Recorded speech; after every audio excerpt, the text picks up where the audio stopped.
قل من ينجيكم من الظلمات البر والبحر، اے نبی تم فرماؤ بتاؤ کون نجات دیتا ہے تمہیں خشکی اور سمندروں کے اندھیروں کے اندر۔ خشکی میں تو اندھیرا آپ نے آبزرو کیا ہے نا، کالے بادل چھا جائیں، آپ جنگلوں میں سفر کر رہے ہو، کچھ نظر نہ آئے، پھر اللہ تعالیٰ نے ایک اسباب پیدا کیے ہوئے، آگ دے دی ہے اللہ نے، اور آگ اللہ نے کیا چیز بنائی ہے، آپ حیران ہوں گے۔ ایک آگ کی چھڑی آپ کے ہاتھ میں ہونا تو ریچھ اور شیر جو 10-12 بندوں کو تو ویسے ہی لے دے جائے، وہ آپ کے نزدیک نہیں آئے گا۔ اس لیے پرانے زمانے میں لوگ جب جنگلوں کا سفر کرتے تھے تو رات کو سونے سے پہلے آگ جلا لیتے تھے۔ آگ پہ اللہ نے ایسا روب رکھا ہے کہ جانور نیڑے نہیں لگتا، لیکن مسلمان کہتا ہے خیر آگ کا ایک پھیرا ہی لگے گا پھر جنت ہی ٹوری جاؤں گے۔ جانور نو اتنی سمجھ ہے کہ آگ دے نیڑے نہیں لگنا۔ انسان تو پھر بھی تھوڑا بہت تجربہ کرتا ہے نا، تھوڑا قریب آیا، تھوڑی سی ہیٹ لگی، تھوڑا اور آگے ہو جاتا ہے کہ میں برداشت کر لوں گا، لیکن جانور کو تھوڑی سی بھی ہیٹ فیل ہونا وہ سمجھتا ہے میری موت ہے۔ یہ اللہ نے اس کے دماغ میں ڈال دی۔ ظاہر ہے اللہ نے بندے بھی تھے بات کرنے سے زمین تھے، ہر شے ہوتے اللہ نے ایک شے چھڈی ہے نا جناب، دیکھ لو نا۔ اللہ اکبر، اللہ ہی اللہ ہے۔ تو اللہ تعالیٰ فرماتا ہے کہ کون ہے جو نجات دیتا ہے تمہیں اندھیروں میں، چاہے وہ خشکیوں کے ہوں یا سمندروں کے۔ اور سمندروں میں بھی اندھیرے آتے ہیں، سمندروں میں رات کے وقت سمندری طوفان آ جائے اور بادل چھائے ہوئے ہوں تو کچھ نظر نہیں آتا، وہ نجات دیتا ہے۔ اگر وہ ہمیشہ ہی اس طرح اندھیرا رہے تو پھر انسان ہمیشہ ہی بھٹکتا رہے، بالآخر سورج نکلتا ہے یا رات کے وقت ستارے نظر آتے ہیں، پھر ڈائریکشن مل جاتی ہے۔ تدعونہ تضرعا وخفیا، اسی کو پکارتے ہو گڑ گڑاتے ہوئے تم، آہستہ آواز میں بھی۔ لئن انجانا من ہذہ، کہ اے اللہ اگر تو نے ہمیں نجات دے دی نا اس سے، یعنی اس جنگل سے خطرناک نکلنے میں ہم کامیاب ہو گئے، یا سمندر میں سفر کر رہے تھے بھنور میں کشتی پھنس گئی، یا رات کے وقت طوفان آ گیا، یا بادل اتنے سخت ہیں اور اتنا زیادہ طوفان ہے کہ دن کے وقت سورج کی روشنی بھی نہیں آ رہی، پتہ ہی نہیں چل رہا کہاں جانا ہے کہاں نہیں جانا، اے اللہ ایک دفعہ تو نے ہمیں نجات دے دی، لَنَكُونَنَّ مِنَ الشَّاكِرِينَ، تو ہم ضرور بالضرور تیرے شکر گزار بندے ہو جائیں گے۔ ایک بار جان چھوٹ جائے ہماری، خشکی میں جا کے تیرے نام کی دیکھ دیں گے، لیکن خشکی میں آ کے کسی اور کے نام کی دیکھیں دیتے ہیں پھر۔ اللہ اکبر۔ قل اللہ ینجیکم، اے نبی تم فرماؤ کہ پھر وہی اللہ ہی ہے نا جو تمہیں نجات دے دیتا ہے، ہر دفعہ تم پہ رحم کھاتا ہے، حالانکہ تم خشکیوں میں آ کے اس کے ساتھ شرک کر رہے ہوتے، اس کے باوجود جب سمندروں میں شرک والے عقیدے کے باوجود بھی اس وقت بھی تھوڑی دیر کے لیے جب مواحد ہوتے ہو نا تو تمہیں نجات دے دیتا ہے، ترس فرمانے والا ہے، رحم فرمانے والا ہے۔ منہا، اس میں سے، ومن کل کرب، اور ہر طرح کی مصیبت سے وہ تمہیں جب نجات دیتا ہے، ثم انتم تشرکون، لیکن پھر تم کیسے ہو کہ پھر شرک کرنا شروع کر دیتے ہو۔ ایک بار جب نکل جاتے ہو پھر کہتے ہو کہ جی یہ تے فلانے بزرگ دی نگاہ کرم سی، اس بزرگ نو پتہ بھی نہیں ہوتا، جدی نگاہ کرم ہوندی ہے نا انہوں خود بھی نہیں پتہ ہوتا کہ میری نگاہ کرم ہے، آپ کہہ کہ اس کی نگاہ کرم بنا دیتے ہیں۔ اشری تانوی صاحب نے وہ واقعہ نقل کیا ہوا ہے، وہ بریلوی بھی بڑے مزے لے کے سنا رہے ہوتے ہیں کہ جی شیخ عبدالقادر جیلانی کا وہ مرید تھا، اس کا جہاز ڈوبنے لگا تو جناب کہ انہوں نے جناب جا کے مونڈا دیتا ہے جناب انہوں تے جہاز نو اتنے قدم مونڈا دینے نال جہاز ہلدا ہے، دسو منو تسی اللہ دے بندے ہو، مونڈے دینے نال اس طریقے سے کوئی معاملات ہوتے ہیں خدا کے لیے، تو بس باتیں بنائی ہوئی ہیں۔ قل هو القادر علی، اب اللہ تعالیٰ اپنے جلال کا اظہار فرما رہا ہے کہ ظالموں تم لوگ اللہ کے بارے میں یہ عقیدہ بنائے ہوئے ہو، اب اگر اللہ تعالیٰ نے تم سے بدلہ اتارنا ہو نا تو وہ کیا کرے؟ قل هو القادر علی ان یبعث علیکم عذابا من فوقکم، اللہ تو اس بات پر بھی قادر ہے کہ تم پر اوپر سے عذاب بھیج دے، او من تحت ارجلکم، یا تمہارے پاؤں کے نیچے سے عذاب آ جائے۔ اللہ کے لیے عذاب دینے میں خشکی پہ جا کے سمجھ رہے ہو کہ تم بچ گئے ہو، خشکی پہ اللہ کے پاس کوئی ذریعہ نہیں تمہیں ہلاک کرنے کا، سیلاب نہیں آ سکتا، زلزلہ نہیں آ سکتا، طاعون کا مرض نہیں آ سکتا، کرونا نہیں آ سکتا، اللہ کے لیے کوئی مسئلہ ہے کسی کو مارنا؟ کوئی بھی وبا، کوئی بھی عذاب کی شکل، اللہ اکبر، یا پاؤں کے نیچے سے زمین ہی کھسک جائے، اتنے بڑے بڑے گڑھے پڑ جاتے ہیں زمین میں پورے وہ. آپ دیکھیں جاپان میں جب وہ زلزلے آتے ہیں زمین پھٹتی ہے، پوری ٹرینیں اندر چلی جاتی ہیں، روڈ لائنر بسیں گر جاتی ہیں، اتنے بڑے بڑے دراڑ پڑ جاتے ہیں. اللہ کے لیے کوئی مسئلہ ہے؟ او یلبسکم شیعا، یا اللہ تعالیٰ تمہیں گروہوں میں بانٹ دے، فرقوں میں بانٹ دے. وَيُذِيقَ بَعْضَكُمْ بَأْسَ بَعْضٍ، اور بعض کو بعض کا مزہ چکھا دے شدت کے ساتھ. یعنی اللہ کے پاس تمہیں ختم کرنے کا ایک طریقہ یہ بھی ہو سکتا ہے کہ تمہارے درمیان پھوٹ ڈال دی جائے، آپس میں ایک دوسرے کو مار دو فرقہ واریت کی وجہ سے. کتنے سال تک یہودیوں اور عیسائیوں کی جنگیں رہی، پھر صلیبی جنگیں ہوئی مسلمانوں کی اور کرسچنس کی، بعض کو بعض سے ٹکرایا جا رہا تھا. اللہ تعالیٰ، اچھا اللہ تعالیٰ زور توڑ دیتا ہے جی، کسی کو مطلقاً طاقت نہیں رہنے دیتا. ایک لمحہ آ گیا تھا کہ بنو عباس پوری دنیا پہ قبضہ کرنے لگے تھے. نبی علیہ السلام کی وفات کے ایگزیکٹلی 100 سال کے بعد 732 عیسوی کے اندر، جب یورپ کے سارے بادشاہ، وہ جو ڈاکٹر اقبال نے کہا نا، تھمتا نہ تھا کسی سے سیل رواں ہمارا، یعنی جب فتوحات کا سلسلہ شروع ہوا ہے پھر کوئی ہمارے آگے کھڑا نہیں ہوتا تھا. اتنی بڑی سپر پاور جس نے رومنز اور پرشینز کو گرا دیا ہے، تو وہ ابھی مسلمانوں کی فوجیں انٹر ہی نہیں ہوتی تھی. تو اگلے بادشاہ پہلے ہی خط لکھ دیتے تھے کہ آج ہے سر، ہم اسلام بھی قبول کرتے ہیں، آپ ہمارے بادشاہ ہیں. لیکن بس وہ فرانس کے ساتھ ایک جنگ تھی جو مسلمان ہار گئے اس زمانے میں. فرینچ آپ کو پتہ ہے بڑے جنونی قسم کے انقلابی لوگ ہیں، اس لیے فرانس میں انقلاب بھی آ گیا تھا. پاکستان ہی نہیں انقلاب آتا، بے فکر رہو، یہ انہوں دی گیم ہی نہیں، بزدل لوگوں دی. آج بھی دیکھیں وہ پیلی جیکٹوں والی تحریک کتنے سالوں سے چلی ہوئی ہے، دیکھا آپ نے فرانس کے اندر، ان کی نیچر کے اندر انقلابی پن ہے. بہرحال وہ انہوں نے اس جنگ میں مسلمانوں کو ہرا دیا، پھر مسلمانوں کا زور ٹوٹنا شروع ہوا. اللہ تعالیٰ کسی کو ایبسولوٹ نہیں ہونے دیتا، آج تک کسی کو نہیں ہونے دیا. گوروں کی سلطنت میں بھی جو سورج ہے وہ غروب نہیں ہوتا تھا، لیکن سارا کچھ ان کے قبضے میں بھی نہیں دیا. تاتاری بھی ملیا میٹ کرتے جا رہے تھے ہر چیز کو، لیکن وہ بھی جا کے ایک جنگ مسلمانوں سے ہار گئے، وہاں سے ان کا ڈاؤن فال شروع ہو گیا. ورنہ انہوں نے سلطنت عباسیہ بھی الٹ کے رکھ دی تھی. وہ سلطان رکن الدین بیبرس سے انہوں نے ایک جنگ کیا ہاری ہے، پھر سارا ان کا ریورس شروع ہو گیا. کہیں نہ کہیں جا کے اللہ تعالیٰ پکڑ لیتا ہے. سلطنت عثمانیہ بھی 600 سال تک حکومت کی ہے، لیکن دیکھ لیں پہلی جنگ عظیم میں آ کے مارے گئے، پکڑے گئے. تو ایبسولوٹ اللہ تعالیٰ کسی کو بھی نہیں رہنے دیتا، چاہے مسلمان ہو یا کافر ہو، پکڑ لیتا ہے. اور انسان سوچ بھی نہیں سکتا کہ یار اتنی پاورفل حکومت کیسے ختم ہو جائے گی. بس ایک کوئی واقعہ ہوتا ہے تو ایسے دیوار دھڑ دھڑ کر کے گرنا شروع ہوتی ہے، پتہ ہی نہیں چلتا. یہ اللہ کی حکومت ہے جی، جسے چاہے وہ دے دے، جس سے چاہے چھین لے. انظر کیف نصرف الآیات لعلہم یفقہون، دیکھو تو ہم کس طرح اپنی آیات بیان کرتے ہیں تاکہ لوگ توحید کی اس دعوت کو سمجھ سکیں، اللہ کی اس دعوت کو سمجھ سکیں. وَكَذَّبَ بِهِ قَوْمُكَ، اور اے نبی تمہاری قوم نے اس قرآن کو جھٹلا دی. یہ بِهِ کی ضمیر وہی ہے جو بِهِ چلا ہوا ہے سورۃ الانعام کی آیت نمبر 19 سے. وَأُوحِيَ إِلَيَّ هَذَا الْقُرْآنُ لِأُنذِرَكُم بِهِ وَمَن بَلَغَ، اے نبی قرآن اس لیے وحی کیا گیا میری طرف تاکہ اس کے ذریعے میں تمہیں بھی تبلیغ کروں اور جس تک بھی یہ بات پہنچ جائے. یہ بِهِ کی ضمیر وہی چل رہی ہے. اور جھٹلایا ہے نبی تمہاری قوم نے اس قرآن کو، وَهُوَ الْحَقُّ، جبکہ یہ تو حق ہے، پرپسفل بک ہے. قُلْ لَسْتُ عَلَيْكُمْ بِوَكِيلٍ، اے نبی تم فرما دو میں تمہارا کوئی ذمہ دار نہیں ہوں، میرا کام تھا بات پہنچانا، تم نے مان لیا ٹھیک، نہیں مانو گے اللہ کے عذاب سے میں تمہیں نہیں بچا سکتا.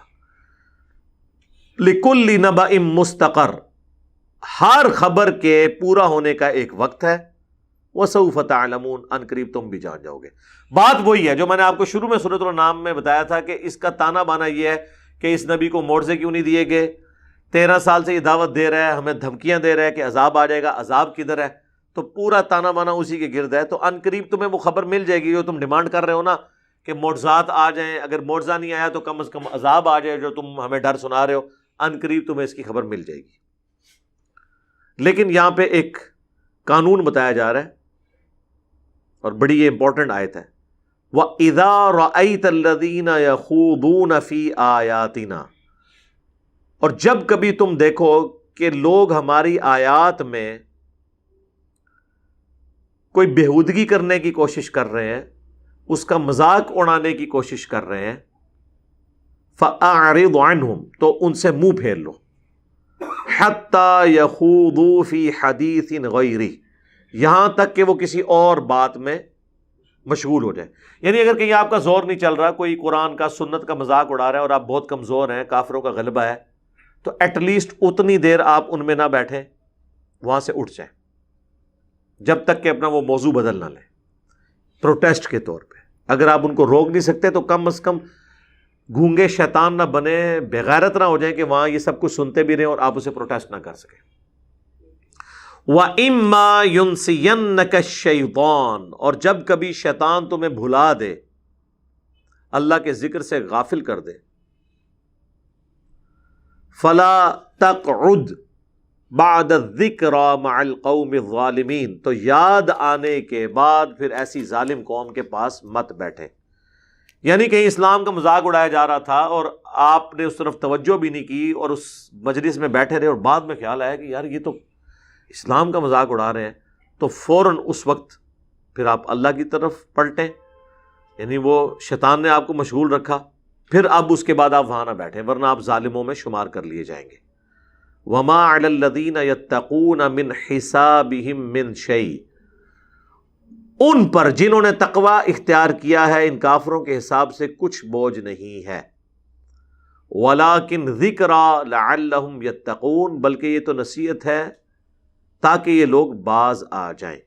یعنی قرآن کی وجہ سے جو نصیحت کی جا رہی ہے نا، تو اگر کوئی حق بات قبول نہیں کرتا تو اس کا وبال قبول کرنے والوں پہ نہیں ہوگا. یعنی اللہ تو چاہ رہا ہے جو قبول کرنا چاہتا ہے وہ قبول کر کے اپنی آخرت بنا لے، جو نہیں قبول کرنا چاہتا وہ نہ کرے. اللہ کو اس کی کوئی پرواہ نہیں ہے. اور نہ یہ ہے کہ دعوت دینے کی وجہ سے جن لوگوں نے ایمان قبول نہیں کیا ان کی کوئی نحوست یا کوئی وبال ان لوگوں پہ پڑ جائے گا جو ایمان قبول کرنے والے. ایسے نہیں ہوگا. وَذَرِ الَّذِينَ اتَّخَذُوا دِينَهُمْ لَعِبًا وَلَهْوًا، اور اے نبی چھوڑ دیں ان لوگوں کو ان کے حال پر جنہوں نے اپنے دین کو کھیل اور تماشا بنا لیا ہے، سیریس ہی نہیں ہے. وَغَرَّتْهُمُ الْحَيَاةُ الدُّنْيَا، اور دنیا کی زندگی نے انہیں دھوکے میں ڈال دیا. وَذَكِّرْ بِهِ، اور نصیحت کریں اس قرآن کے ذریعے. یہ وہی بِهِ آ گیا، یہ بِهِ اتنی دفعہ آئے گا، بِهِ قرآن، یعنی قرآن کو بار بار ذکر کرنے کے بجائے ہی کی ضمیر کے ساتھ. اور اس کے ذریعے تبلیغ کریں، یعنی قرآن کے ذریعے. ان تبصر نفس بما کسبت، تاکہ ہلاک نہ ہو جائے کوئی آدمی اپنے عملوں کی وجہ سے. یعنی لوگوں کو جھنجھوڑتے رہیں، جگاتے رہیں اور وہ اللہ کی طرف آ جائیں، اس قرآن کے ذریعے تبلیغ کرتے رہیں. ایسا نہ ہو کہ لوگ ہلاکت میں اپنے آپ کو ڈال دیں. قرآن کے ذریعے لوگوں کو جگاتے رہیں. لیس لہا من دون اللہ ولی ولا شفیع، اللہ کے سوا نہ تو ان کے لیے نہ کوئی پشت پناہ ہے اور نہ کوئی سفارشی. اچھا سفارشی بھی اللہ ہے، اللہ کے سو سفارش کرے گا؟ اللہ نے اپنے آپ کے لیے سفارش کرنی ہے نا. اللہ نے تو نہیں کسی کو کہنا کہ چھاڑ دو انہوں. اصل میں بتایا جا رہا ہے کہ شفاعت کا مالک اللہ ہے. اگر کوئی جن اور فرشتہ اور کوئی پیغمبر بھی سفارش کرتا ہے تو اللہ کی اجازت سے کر رہا ہوتا ہے. من ذا الذی یشفع عندہ الا باذنہ، تو شفاعت کا اختیار بھی کس کے پاس ہے؟ اللہ کے پاس. لہٰذا اگر قیامت کے دن ہم نے نبی صلی اللہ علیہ وآلہ وسلم کی شفاعت مانگنی ہے نا دنیا میں، تو ہم نے اللہ سے دعا مانگنی ہے کہ اے اللہ ہمیں اپنے نبی کی شفاعت نصیب فرما، آمین. اس کا وظیفہ بھی صحیح مسلم میں ہے کہ اذان کا جواب دو، اس کے بعد دروشی پڑھو اور الوسیلہ والی دعا مانگو، تو قیامت کے دن میری شفاعت تمہارے حق میں حلال ہو جائے گی انشاءاللہ تعالی. وَإِن تَعْدِلْ كُلَّ عَدْلٍ لَا يُؤْخَذْ مِنْهَا، اور اگر کوئی قیامت کے دن معاوضہ دے دے تو اس سے کوئی معاوضہ قبول نہیں کیا جائے گا اس کے اعمال کے بدلے میں۔ اگر کسی کے اعمال کمزور نکلے ہیں تو ویسے تو یہ اللہ تعالیٰ فرضی طور پہ بات کر رہا ہے، معاوضہ دے کون سکتا ہے؟ یہ بالفرض ہے کہ اگر کسی کے پاس، وہ قرآن حکیم میں کئی جگہ آیا کہ اس زمین کے برابر سونا ہو، اس کے مثل اور بھی ہو جائے، اور وہ کہے کہ یہ مجھ سے اللہ لے لے صدقہ اور خیرات کے طور پہ مجھے چھوڑ دے، تو نہیں قبول کیا جائے گا، یہ سمجھانے کے لیے۔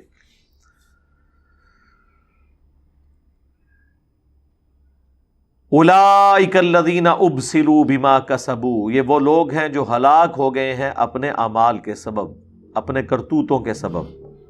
لہم شراب من حمیم، ان کے لیے ہے کھولتا ہوا پانی۔ وعذاب علیم بما کانوا یکفرون، اور دردناک عذاب ان کے کفر کے بدلے میں۔ اچھا، جیسے ہی کفر آتا ہے نا، مسلمان کہتا ہے شکر ہے یہ کافراں دے بارے چ آتا ہے، میرے بارے چ نہیں، کیونکہ مسلمان کیا سمجھتا ہے کہ کافر سے مراد غیر مسلم ہے۔ قرآن کی ٹرم میں کافر سے مراد ہے ناشکرا۔ ناشکرا مسلمان بھی ہو سکتا ہے، کافر بھی۔ انا ہدیناہ السبیل، ہم نے ہدایت کا راستہ واضح کر دیا۔ اما شاکرا و اما کفورا، چاہے تو شکر گزاری کی روش اختیار کرو، خواہ ناشکری کی۔ یعنی ہم نے یہ راستہ بتا دیا، یہ سچائی کا راستہ، پیغمبروں کا راستہ، جنت کی طرف لے جانے والا ہے، اب تمہاری مرضی ہے اس راستے کو اختیار کر کے جنت کما لو۔ اس کو اللہ نے کہا یہ شکر گزاری کی روش ہے۔ اور ناشکری کی روش یہ ہے کہ آپ اس راستے کو چھوڑ دیں، اللہ کے ناشکر ہیں۔ اور شکر کے اندر پورا دین ہے، یعنی آنکھوں کا شکر یہ ہے کہ آنکھیں اللہ کی نافرمانی میں نہ اٹھیں، اللہ کی تابع فرمان ہو۔ ہاتھوں کا شکر یہ ہے کہ ہاتھ سے آپ وہ کام نہ کریں جو اللہ کی ناشکری پہ مبنی ہے۔ زبان کا شکر یہ ہے کہ آپ زبان سے وہ کام کریں جو اللہ کے اطاعت گزار بندوں کے اعمال ہیں، اور وہ نہ کریں جو اللہ کے مجرمین کے ہیں۔ تو یہ پورا دین ہی شکر ہے۔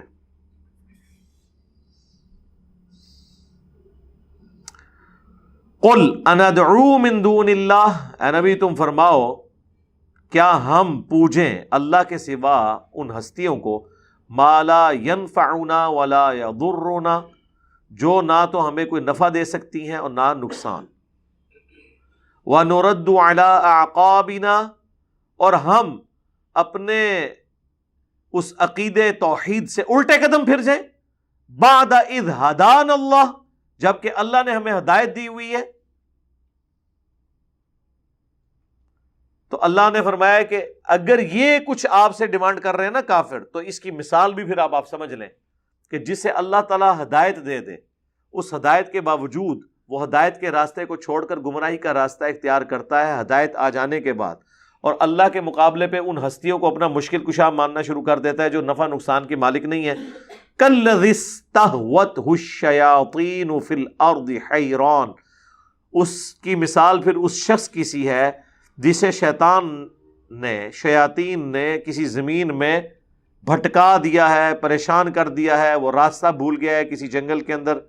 لہو اصحاب، اور اس کے کچھ ساتھی ہیں، یدعونہ الی الہدی، الی الہدی ائتنا، وہ اسے پکار پکار کے کہہ رہے ہیں کہ ہدایت کی طرف آ جاؤ، یہ راستہ ہے بچنے کا، وہ راستہ خطرناک ہے، راستہ اس طرف ہے، اور وہ بھٹکا پھر رہا ہے، اسے سمجھ نہیں آ رہی، اور اتنے لوگ اسے پکار پکار کے کہہ رہے ہیں بھائی ادھر آ، ادھر نہیں جانا، ادھر جا۔ یہ اللہ تعالیٰ مثال دے رہے ہیں۔ پیغمبر بھی یہی کر رہا ہوتا ہے نا، جو صحیح بخاری میں حدیث ہے، تم پتنگوں کی طرح آگ پہ گر رہے ہو اور میں تمہارے قبر بد سے پکڑ پکڑ کے تمہیں آگ سے روک رہا ہوں۔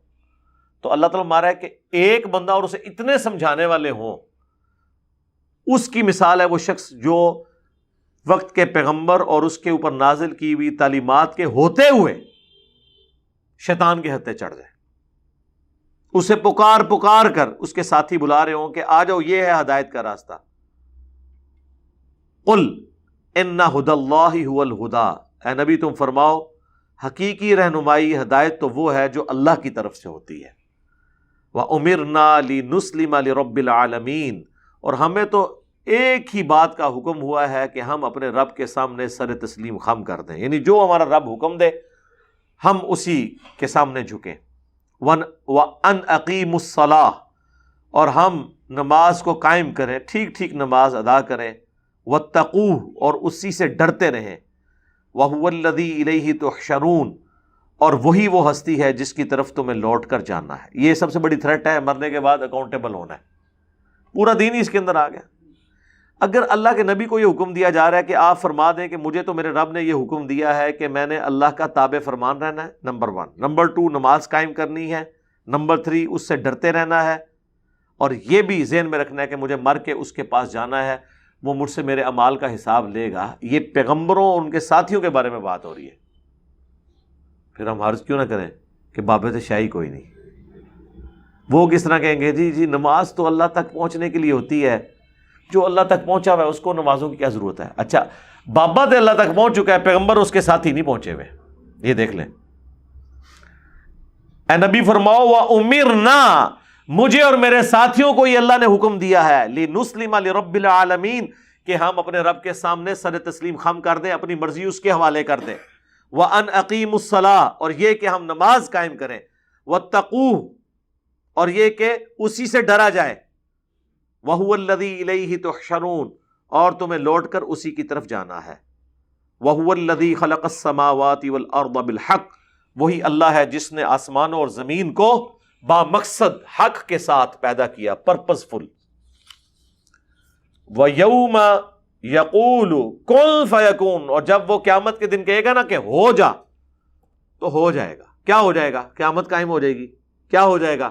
مردوں کو اللہ حکم دے گا نکلو بھی قبروں سے، جو ہوا میں تعلیل ہوں گے ان کو ہواؤں سے حکم ہوگا، جو سمندر میں ڈوبے ہوں گے ان کو سمندر سے حکم ہوگا نکلو اللہ کی بارگاہ میں حاضر ہو اور اپنے کیے ہوئے اعمال کا جواب دے۔ قولہ الحق، اس کا کہنا سچی بات ہے۔ وَلَهُ الْمُلْكُ يَوْمَ يُنفَخُ فِي الصُّورِ، اور اس دن اسی کی حکومت ہوگی جس دن کے سور پھونکا جائے گا، یعنی قیامت کا جو سور پھونکا جائے گا اس دن حقیقی مالک، آج بھی مالک وہی ہے لیکن آج اس نے ڈھیل دی ہوئی ہے کہ چلو تم بھی اپنی مرضی کر لو، لیکن اس دن صرف اسی کی مرضی چلے گی۔ عالم الغیب والشہادہ، جو جاننے والا ہے چھپی ہوئی باتوں کا بھی اور ظاہر کا بھی۔ وَهُوَ الْحَكِيمُ الْخَبِيرُ، اور وہ حکمت والا ہے اور سب کچھ جاننے والا ہے۔ حکمت یہ ہے کہ ڈھیل دیتا ہے، پتہ اسے سب کچھ ہے، کوئی کیا کر رہا ہے چاہے تو فوراً پکڑ لے، لیکن صرف نظر کرتا ہے۔ اب اللہ تعالیٰ کا کسی کو ڈھیل دینا کوئی اللہ کی کمزوری نہ سمجھے، بلکہ یہ اس کی حکمت ہے، اور اس کو اللہ نے کمپلیشن اس اعتبار سے کی کہ وہ خبر بھی رکھے ہوئے ہے۔ یہ نہ ہو کہ آپ سمجھیں کہ حکمت کا مطلب ہے کہ اس کو نہیں پتا ہم کیا کر رہے ہیں، نہیں، پتہ سب کچھ ہے، لیکن اس کی حکمت ہے کہ فوراً پکڑتا نہیں ہے۔ سورہ فاطر میں آیا نا کہ اگر ہم لوگوں کو ان کے اعمال پر پکڑنا شروع کر دیں تو زمین پہ کوئی چلنے پھرنے والا سلامت نہ چھوڑے، لیکن ہم کچھ عرصے کے لیے ڈھیل دیتے ہیں، چانس دیتے ہیں۔ اللہ بندے کو چانس دیتا رہتا ہے، ریمائنڈر آتے رہتے ہیں۔ یہ ریمائنڈر ہی آیا تھا نا مری میں، جو لوگ رات کو سوئے رہ گئے گاڑیوں کے اندر۔ اب ہونا تو چاہیے کہ صرف یہ مری کا رونا رونے کی بجائے لوگ آخرت کی تیاری کر لیں، ایٹ لیسٹ جن کے مرے ہیں وہ تو تیاری کر لیں کہ اس طرح سوئے ہوئے کوئی شخص سویا رہ سکتا ہے، اس کو پتہ ہی نہیں ہے کہ اس نے صبح اٹھنا ہے کہ نہیں۔ عبرت تو یہ ہونی چاہیے نا، ہونا تو یہ چاہیے جو عورتیں آنسو بہا رہی ہیں ان بچوں کی لاشیں دیکھ کے، تو وہ عورت اب اگلے دن گھر سے باہر نکلتے وقت ضرورت کے تحت کم از کم حجاب تو کر کے نکلے، نہیں وہ کام ہوتا ہی ہے۔ بولے شاہ سا مرنا نہ ہی گور پیا کوئی اور، اسی کتنے مرنا ہے، یہ تو کوئی اور سی جڑا مر گیا، یعنی یہ ایک لاشعوری طور پہ انسان یہ کہہ رہا ہوتا ہے کہ یہ کوئی اور مرا ہے، میں نے تو مرنا ہی نہیں ہے۔ تو اس طرح کی باتیں میں نے اپنی اس ویڈیو میں بھی کہا تھا کہ اس طرح کے انسیڈنٹ کے بعد جو ہے نا صرف ویڈیو شیئر کروا کے رونا پیٹنا ڈال لینا، دکھ کا اظہار کر لینا، اس میں سے نکالا کیا آپ نے؟ نکالنا تو یہ ہے کہ آپ اس کے بعد اپنی اصلاح کریں۔ ایئر کریش ہوتے ہوتے جہاز بچتے ہیں، یہ بھی پچھلے دنوں بھی ایک آپ کو پتا ہے وہ جہاز کو اللہ نے لینڈ کرا دیا، بڑے عجیب طریقے سے لینڈ ہوا ہے اور تباہ بھی نہیں ہوا رن وے کے اوپر، وہ سیدھا آگے دڑل زمین پہ ہی لگا ہے، آگے جانے جو بھی نہیں رہا، وہیں پہ ایسے گھومتا رہا، حالانکہ 300 کلومیٹر کی رفتار سے کوئی چیز آگے زمین سے ٹکرائے، کلا بازی یہاں تو جناب ہائیس کا ٹائر پھٹتا ہے تو 100 کی سپیڈ کے اوپر تو کم از کم 30-40 کلا بازیاں تو وہ بھی کھاتی ہے. میں نے اپنی آنکھوں سے ایسے دیکھا ہے بندے اپنے سامنے مرتے ہوئے لوگ دیکھے.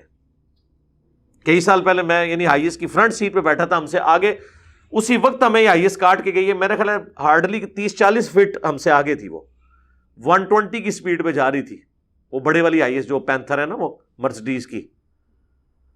تو میرے سامنے میں نے دیکھا ہے کہ وہ ایسے ایسے ہو رہی. میں نے کہا اس کو کیا ہوا ہے؟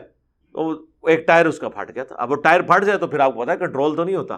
باہر سے تو لوگ بڑا کہہ رہے ہوتے ہیں ڈرائیور نو اینج کر کے رکھی، اور ڈرائیور نو پتا ہے کہ کیا ہوا ہے.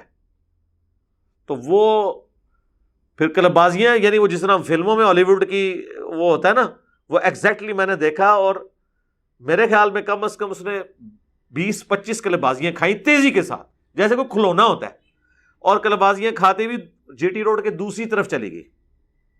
یہ دینے کے پاس ہوا وہ حادثہ. اور اس دوران کھڑکیوں سے میں نے لوگوں کو باہر گرتے ہوئے گرا دیکھا خود. وہ جب ایسے سے گھوم رہی تھی نا تو وہ جو کھڑکی کے پاس ہے وہ باہر گرتا جا رہا تھا. ایٹ دا اسپاٹ کوئی کم از کم 8 یا 9 بندوں کی تو ڈیتھ ہو گئی تھی. یہ تو میں نے اپنی آنکھوں سے دیکھا. اب میری گاڑی بھی ہو سکتی تھی، ڈرائیور بھی نہیں بچا. تو ہونا چاہیے کہ اس واقعے بعد اس ٹائم لوگ توبہ توبہ استغفر اللہ استغفر اللہ پڑھ رہے ہوتے ہیں، اور جناب وہ تصویریں بنا بنا کے شیئر کرا رہے ہوتے ہیں. تو بھائی تو نے کیا اس سے حاصل کیا؟ کوئی عبرت حاصل کی پھر فائدہ ہے نا. اچھا وہ جو بیٹھے ہوئے تھے نا آئی ایس میں، انہوں نے بھی یہ نہیں سوچا تھا. انہوں نے بھی اپنی زندگی میں کئی واقعات دیکھے تھے. وہ یہی سمجھتے تھے کہ کوئی اور مرا ہے، ہمارے ساتھ ایسا نہیں ہوگا. اونا نال بھی ہو ہی گیا. یہ انسان کے اختیار میں نہیں نا کوئی. اگر اللہ تعالیٰ موت کا وقت بتا لیتا نا تو انسان بڑی اچھی زندگی مزے کی سکون کی گزار سکتا تھا. پلان کر لیتا ہے 20 سال یاشی دے، 20 سال این اے، اگلے 20 سال اللہ اللہ. بڑے آرام سے بندہ پلان کر کے نا. لیکن اللہ کو بھی پتا تھا نا. اللہ نے کہا کہ نہیں، اس طرح نہیں، یہ میں سیکرٹ رکھوں گا، پھر دیکھوں گا کون گیون سرکمسٹانسز کے اندر دیے ہوئے وقت کے اندر مجھے رسپانس کرتا ہے. اللہم من احییتہ منا فاحیہ علی الاسلام ومن توفیتہ منا فتوفہ علی الایمان. اللہ تعالیٰ سے دعا ہے جو حق بات میں نے کہی اللہ تعالیٰ ہمارے دلوں میں راسخ فرمائے. اگر جس بات میں میرے منہ سے کوئی غلط بات نکل گئی اللہ تعالیٰ ہمارے دلوں سے محو کر دے، ہمیں معاف بھی فرما دے، ہمیں کتاب و سنت کی تعلیمات پر عمل کر کے دوسرے بھائیوں تک پہنچانے کی توفیق عطا فرمائے. سبحانک اللہم و بحمدک اشہد ان لا الہ الا انت استغفرک و اتوب الیک وما علینا الا البلاغ المبین. جزاکم اللہ خیرا.